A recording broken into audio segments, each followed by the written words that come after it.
Good evening. It's Facebook Love number 169. We are on the eve of Election Day, November 2020.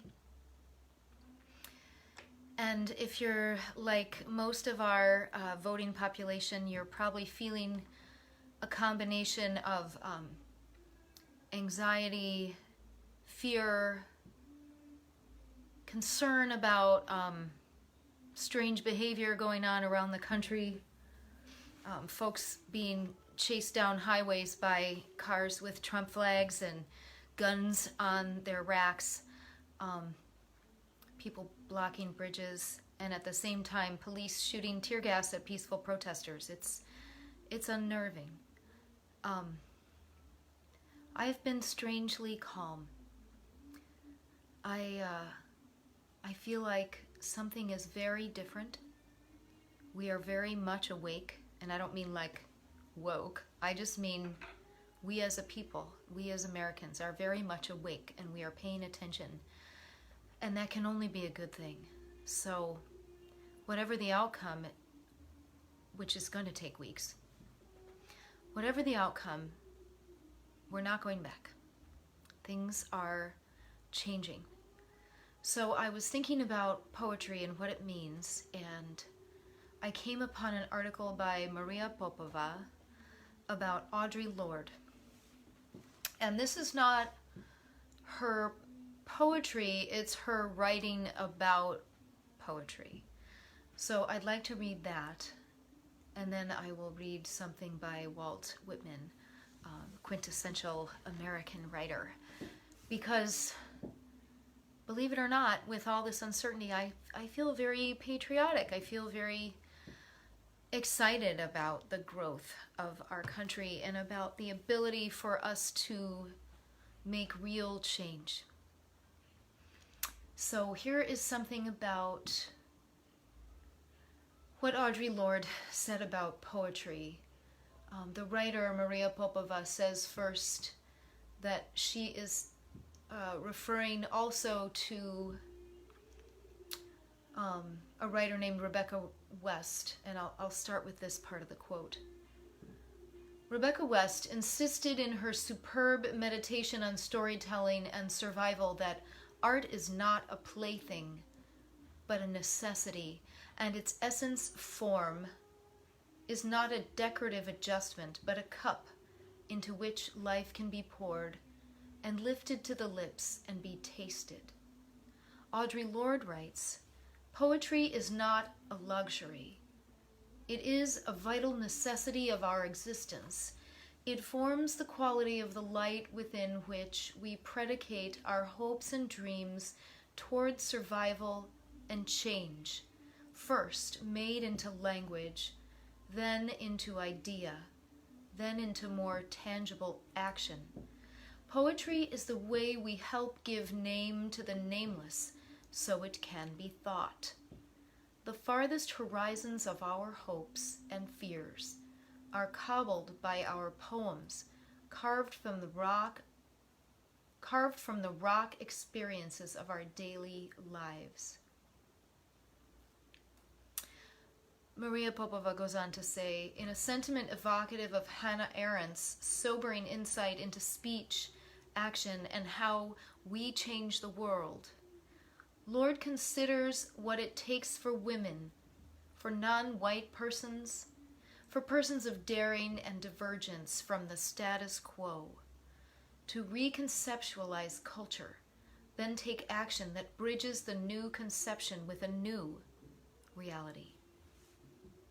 As they become known to and accepted by us, our feelings and the honest exploration of them become sanctuaries and spawning grounds for the most radical and daring of ideas.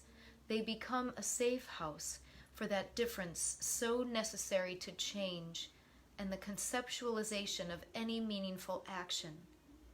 We can train ourselves to respect our feelings and to transpose them into a language so they can be shared. And where that language does not yet exist, it is our poetry which helps to fashion it. Poetry is not only dream and vision, It is the skeleton architecture of our lives. It lays the foundations for a future of change, a bridge across our fears of what has never been before.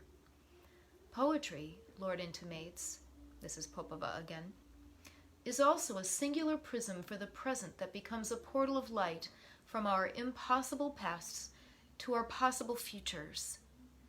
In a sentiment that especially gladdens me as someone who dwells in the lives of the long dead and unpeels the patina of neglect and indifference from their most luminous ideas for a more livable future, Audre Lorde adds, there are no new ideas still waiting in the wings to save us.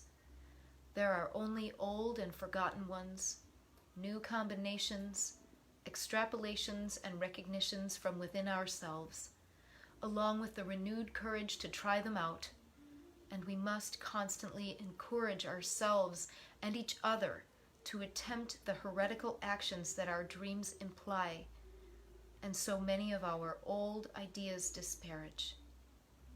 In the forefront of our move toward change, there is only poetry to hint at possibility made real. Our poems formulate the implications of ourselves, what we feel within, and dare make real, or bring action into accordance with our fears, our hopes, our most cherished terrors. To step into that place of possibility, Lorde argues, requires that we question the notions we have taken as given from the dominant culture, few more dangerous and limiting than the propagandist dictum that poetry, that is, the life of feeling, which is our locus of power, which is our fulcrum of action, is a luxury. In consonance with E. E. Cummings's magnificent manifesto for being unafraid to feel, Audre Lorde writes, within living structures defined by profit, by linear power, by institutional dehumanization, our feelings were not meant to survive. We have hidden that fact in the same place where we have hidden our power. They surface in our dreams, and it is our dreams that point the way to freedom. Those dreams are made realizable through our poems that give us the strength and courage to see, to feel, to speak, and to dare. If what we need to dream, to move our spirits most deeply and directly toward and through promise, is discounted as a luxury, then we give up the core, the fountain of our power, the future of our worlds. For there are no new ideas.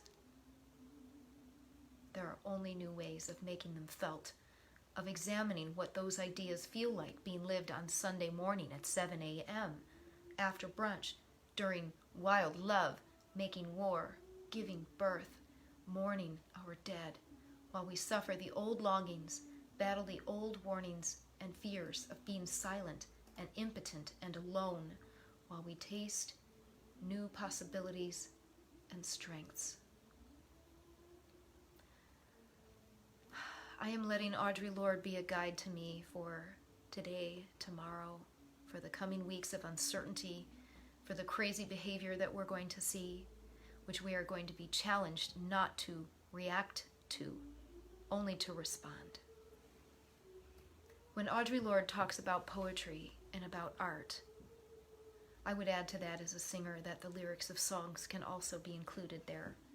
We can move culture with art, and we are in that kind of tipping point. Because this is such a big deal right now, I want to read a long poem. I usually don't go for more than 5 or 6 minutes, but I think today calls for it. This is an excerpt, quite long, from Crossing Brooklyn Ferry by Walt Whitman. Flood tide below me, I see you face to face, clouds of the west, sun there half an hour high, I see you also face to face. Crowds of men and women attired in the usual costumes, how curious you are to me. On the ferry boats, the hundreds and hundreds that cross, returning home, are more curious to me than you suppose. And you that shall cross from shore to shore years hence are more to me and more in my meditations than you might suppose. The impalpable sustenance of me from all things at all hours of the day, the simple, compact, well-joined scheme, myself disintegrated, every one disintegrated, yet part of the scheme, the similitudes of the past and those of the future. Others will enter the gates of the ferry and cross from shore to shore. Others will watch the run of the flood tide. Others will see the shipping of Manhattan north and west, and the heights of Brooklyn to the south and east. Others will see the islands, large and small. 50 years hence, others will see them as they cross. The sun, half an hour high. 100 years hence, or ever so many 100 years hence, others will see them.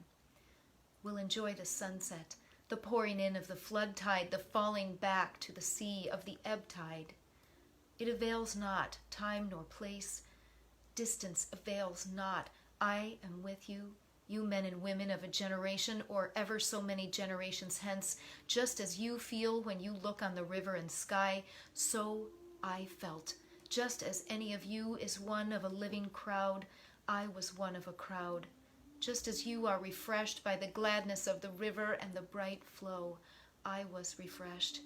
Just as you stand and lean on the rail, yet hurry with the swift current, I stood, yet was hurried.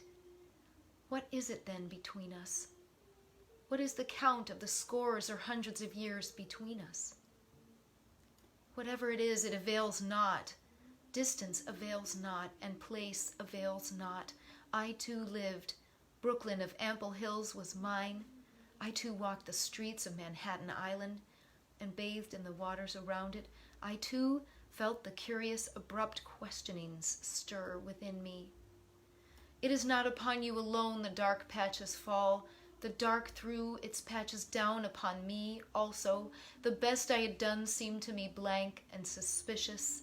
My great thoughts, as I supposed them, were they not in reality meager? Nor is it you alone who know what it is to be evil. I am he who knew what it was to be evil.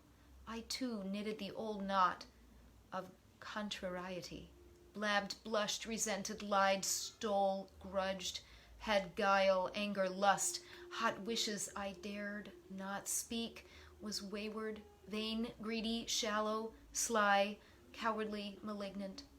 The wolf, the snake, the hog, not wanting in me. The cheating look, the frivolous word, the adulterous wish, not wanting. Refusals, hates, postponements, meanness, laziness, none of these wanting. Was one with the rest, the days and haps of the rest, was called by my nighest name, by clear, loud voices of young men as they saw me approaching or passing, felt their arms on my neck as I stood, or the negligent leanings of their flesh against me as I sat.